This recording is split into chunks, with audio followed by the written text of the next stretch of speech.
At the premiere in London, he said, "You didn't tell me it was you, you bastard." So I got a call, rather like the first one I had. George Lucas is in town, he'd like to see you. And I thought, well, he's just come to say hello, that's great.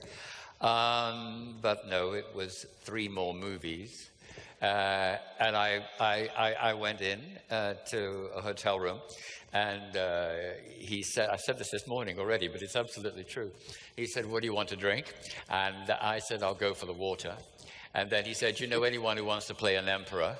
I said, "Yes, please." He said, "Okay, you can give the water back." That's the shortest audition I've ever had. And then he told me about this character called Senator Palpatine, who was clearly the young version of the emperor. And he just said he's a straightforward sort of guy, not particularly unlikable, maybe a little hypocritical, just like your average politician. So, and then he said, and then this other person in the background, I should tell you a little bit about that, but it doesn't really affect you directly, or it won't immediately. And that was Darth Sidious, of course.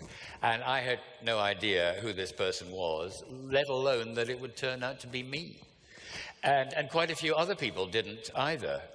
And one of them was Liam Neeson, who at the premiere in London, he said, "You didn't tell me it was you, you bastard." I said, "Liam, I scarcely knew myself."